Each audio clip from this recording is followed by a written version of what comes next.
여름 휴가지에서 유독 돋보이는 사람들이 있습니다. 구릿빛 피부를 가진 사람들인데요. 1년에 한 번 있는 여름 휴가를 위해 일찍부터 태닝으로 몸을 만드는 사람들이 점점 늘어나고 있습니다. 요즘 많으시죠? 많이들 태워요.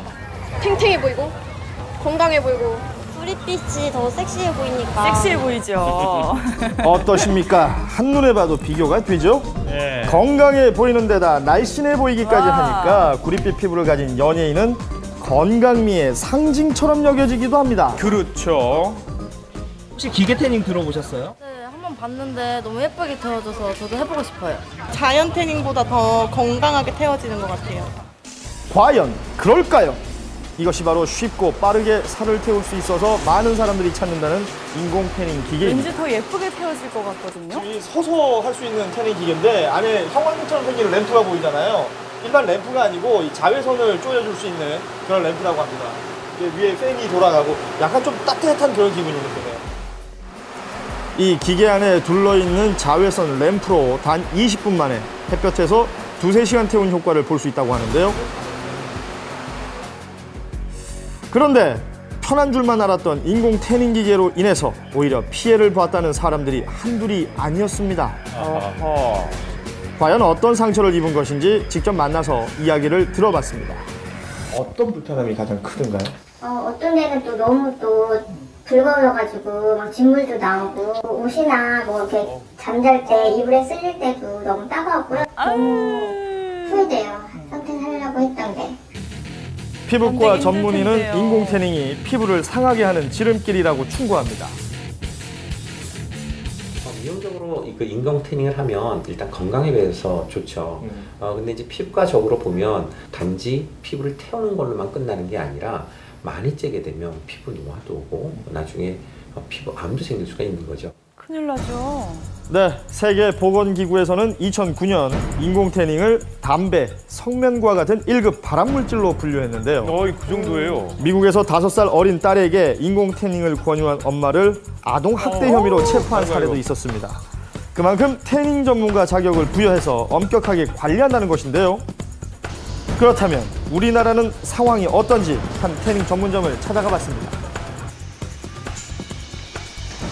어린 사람들도 해도 돼요? 애기들이나 뭐 아니면 예뻐지는데 나이가 뭐 상관 있나요? 여기는 할머니들도 오시고 초등학생들도 오셔서 뭐 연령 구분 없이 많이들 와서 태우세요. 당연한 듯이 말씀하시죠. 뭐 피부에 상관은 없으니까 얘네는 중간에 그런 못 들어가니까. 몸에는 이상 없어요? 네, 몸에는 이상 없어요. 문제는 이뿐만이 아니었습니다. 온라인상에는 허위 과장 광고가 버젓이 표기되어 있었는데요. 1급 발암물질로 분류된 인공 태닝 기계를 건강에 아무 해가 없고 오히려 피부에 이로운 것으로 소개하고 있었습니다.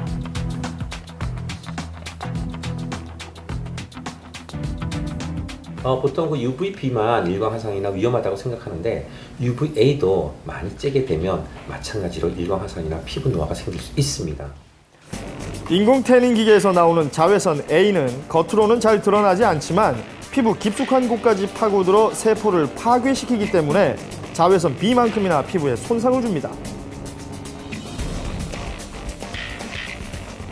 피부병 있으신 분들도 많이 와서 태우시고 뭐 닦는 거 봤어요. 일반 태양에 태우는 거는 자외선 B라서 피부에 안 좋은 거고요. 저희는 자외선 A라서 뭐 안전하니까 걱정 안 하셔도 될 것 같습니다. 허위 과장 광고를 하는 곳은 또 있었습니다. 인공적으로 태우는 거잖아요. 그래서 햇빛으로 태우시면은 약간 검버섯이라든지 이렇게 얘들이 일어날 수 있어요. 근데 그거를 이제 방지하기 위해서 그런 말들이 이게 그럴듯해요. 더 좋다고 들리네요. 제대로 된 전문가가 없는 상황에서 소비자의 피해가 더욱 커지고 있는 상황입니다.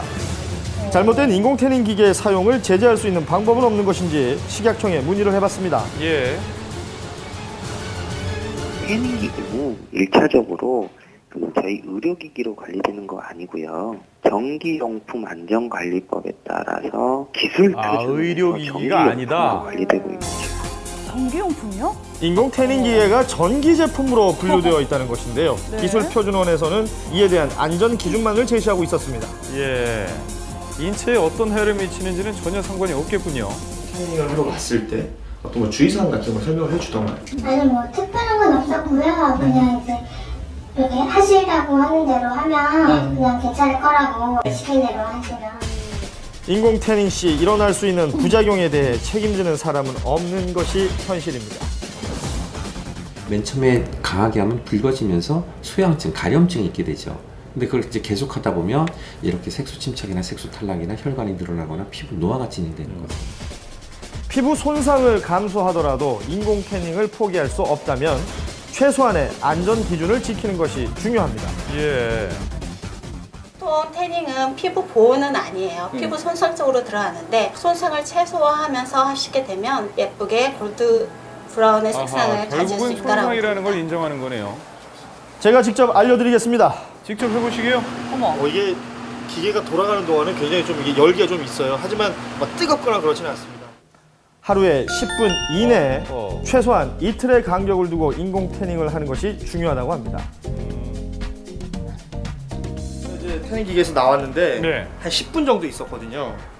뭔가 약간 그 건조한 기운이 느껴지긴 해요. 이럴 경우에 이런 보습 크림을 또 발라주면서 이 수분을 유지시켜주는 게 중요하다고 무엇보다 이 수분 관리가 중요하다고 합니다. 그래요. 피부가 성장기에 있는 19세 미만의 미성년자들은 될 수 있으면 인공 태닝 안 하는 게 좋겠고요. 예. 그리고 햇빛 알레르기가 있거나 햇빛에 아주 약한 예민한 피부를 가지신 분들도 안 하는 게 좋겠습니다. 세계보건기구가 선정한 1급 발암물질임에도 불구하고 안전 앞에 무방비 상태로 방치된 인공 태닝. 안전을 보장해 줄 수 있고 또 최소한의 법적인 규제가 필요해 보입니다. 예. 네, 이 피부과 전문의는 피부 건강을 위해서 태닝을 하지 않는 것을 권장합니다.